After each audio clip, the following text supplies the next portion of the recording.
Binweltahan ngayon ni VP Sara Duterte, ito pong si Pangulong Marcos Jr., nang sabihin na Malacanang na pro-China ang mga Duterte. At ayon po kay VP Sara ay dapat sagutin ho mismo ni Pangulong Marcos Jr. nung yung kanyang naunang pinapangandakan na independent foreign policy. Ngayon lumilitaw ho, sabi po ni VP Sara na tila nagtatago sa saya ng Estados Unidos, ito pong si Pangulong Marcos.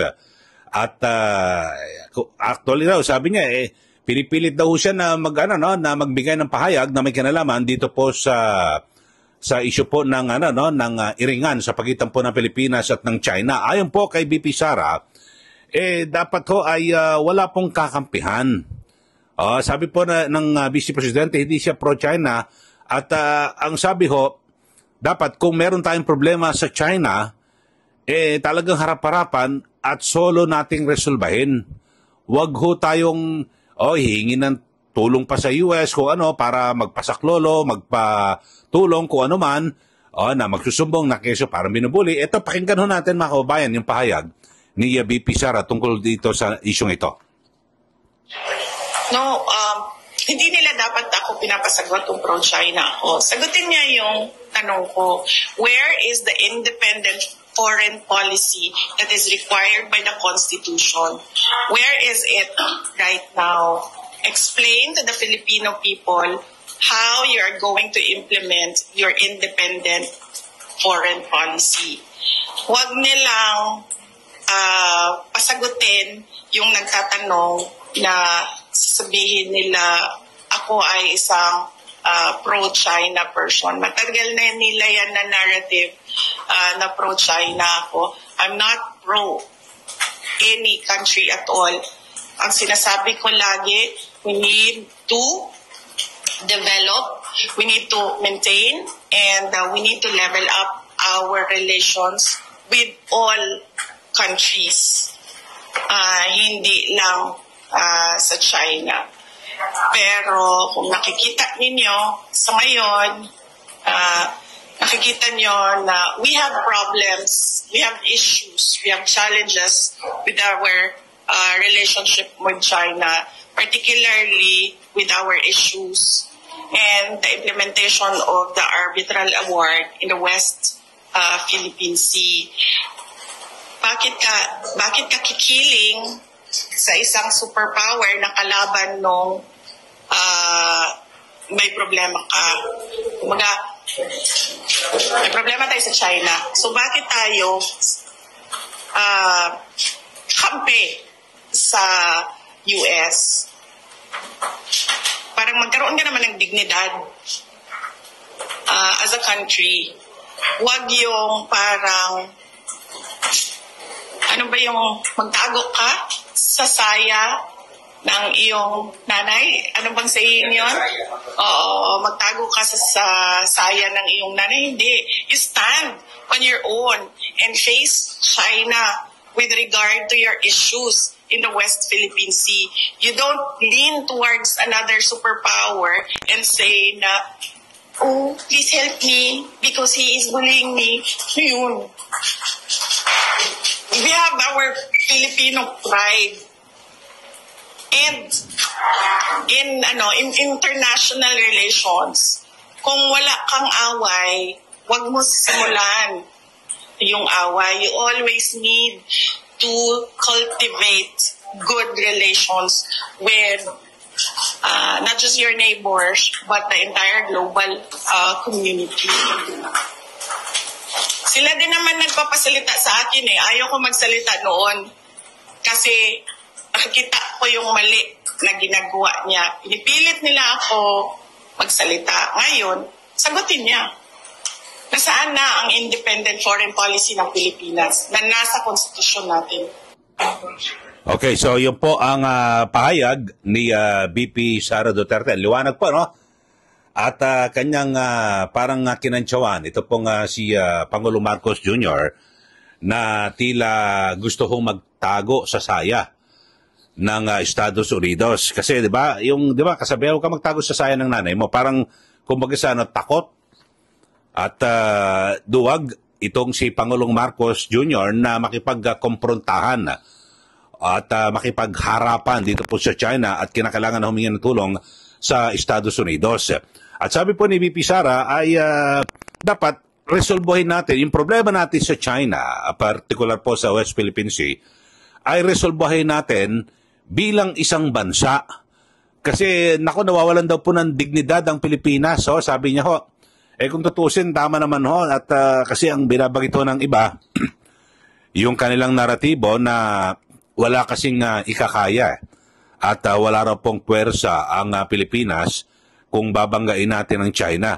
Kasi ang nasa isip kaagad ng nasa administrasyon, kapag hindi ka humingi ng tulong sa US at nakipag-usap ka sa China, parang ang sinasabi nasa isip kaagad, gera ka kaagad. Hindi po. Alam nyo ho, sa panahong ito, kahit na maliit ka na bansa, hindi ka naman basta-basta nagigirahin ng isang malaking bansa. Bakit to? Kasi ngayon ako, konting kibot lang, pwede kang magsalita, no? At malalaman ka agad ng buong mundo kung ikaw ay binubuli. So, gano'n na lang ho siguro. At halimbawa, may ginawa ang China, di magtatalak ko tayo, sumbong natin sa buong mundo na ganitong ginagawa sa amin sa China, ganitong pangapi. Pero wag na ho na magkapakita pa na parang may puwersa, no? Na hindi, wag kang loloko-loko ito ang US, yung aming kakampi. Ikaw China, hindi ka pwedeng basta-basta na gawin mo sa amin yan dahil sa kakampi namin ng US. So, ang binabagit po ni VP Sara, siyempre pag nagsimula away ng US at ng China, damay ho tayo Kasi tayo po naging kaalyado ho ngayon. Ang sabi po ni VP Sara ay dapat pumagitna ho tayo. Wala ho tayong kakampihan kasi independent foreign policy. Yan po ay nasa ating konstitusyon. So lumilitaw, kung walang independent foreign policy si Pangulong Marcos Jr., ay lumalabag ho siya sa ating saligang batas. Nako, pwede huma-impeach ho yan. Impeachable ho yan. Culpable violation sa ating saligang batas. At ito, meron ding interview itong si VP Sara sa isang Russian media outlet, yung RT. At pakinggan ho natin. Binabanggit niya, ito yung media, no? Diyan po sa Russia. Panoorin ho natin, mga kababayan, no? At kanyang binabanggit din at binabatikos. Ito hong si Pangulong Marcos hinggil sa pagkampe sa Estados Unidos. Ito For the Philippines, our constitution clearly states that we should have an independent foreign policy. So our relationship with the U.S. and our relationship with China should be two separate engagements, and we should not lean towards the U.S. for our problems with China, particularly our issues in the West Philippine Sea. Clearly, the administration of President Marcos is leaning towards the U.S. and is alienating China. And I really believe, and I've been asking for his explanation on where is the independent foreign policy of the Philippines currently. And I believe that the Philippines should not be involved in the cooperation and competition at the same time of the U.S. and China, being a middle power in the game of supremacy and domination. You need money and power, which the Philippines does not have at the moment. We will get to that in the future, but not right now. So it is best for us to stay in the middle.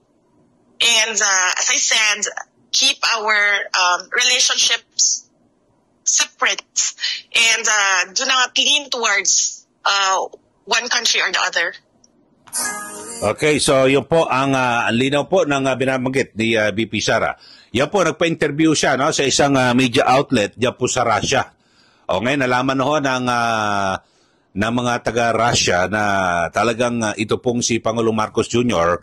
ay kumakampi dito po sa US. So, yun po, dapat nasa gitna ho tayo.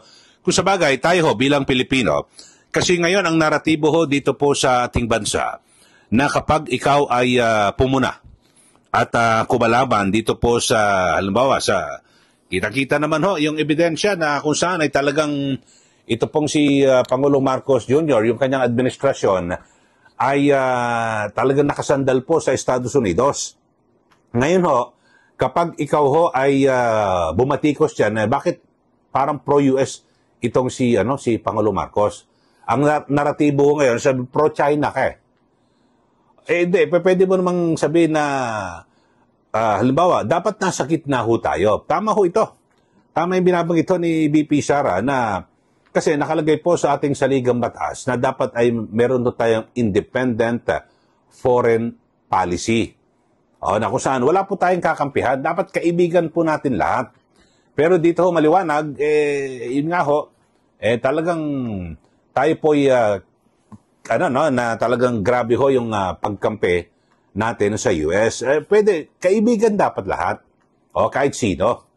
China man yan, Estados Unidos man yan, Russia, lahat po ng bansa ay dapat pong kaibigan para wala ho tayong kaaway. Kung magbabanggaan man ang US at ang China, kung kasama ho tayo at kaalyado ho tayo ng US, tapos may mga matitinding armas ho sila rito, na dito sa Pilipinas, tayo bobombahin. Alam niyo yung nangyari sa Qatar. Di ba? Yung US ay nakialam. Bumomba sa nuclear site ng Iran. Ano ang ginawa ng Iran? Binomba naman yung Qatar dahil sa nandun ho yung may base militar ang Estados Unidos. So baka ganun ho mangyari sa atin. So maliwanag ho, kayo ho sa ating mga viewers, tama ho ba yung ginagawang pagkampi ni Pangulong Marcos dito po sa US, or makabubuti na gumit na ho tayo? Pumagit na. Hindi tayo kakampiring sa China, kundi gumit na. At para may dignidad na kahit na maliit at maliit na bansa ang Pilipinas, dapat ho meron tayong dignidad na kaya nating harapin yung mga problema. Yung mga sinasabing pambubuli na yan ng China, pwede nating harapin na tayo lang ho na mga Pilipina, na mga mga Pilipino. Hindi natin kinakailangan na tulong ng US. Bakit to? Hindi naman giyera kasi kagad sa isip ng iba. Nako, hindi natin kakayanin ang superpower yung China. Giyera kagad ang nasa isip mo eh. Pwede mo namang labanan ng China sa sa putak-putak lang. Pwedeng salitaan lang, di po ba? Yun lang ho.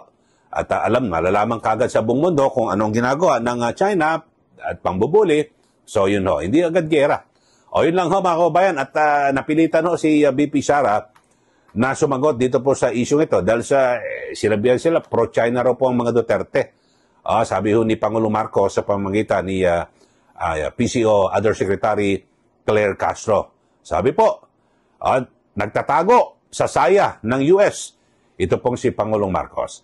Okay, sa mga bago lang sa ating channel, mag-subscribe na po kayo at para kayo ay laging updated dito po sa ating mga komentaryo. Maraming salamat. Muli, ito po si Kaeli. Magandang araw po sa ating lahat.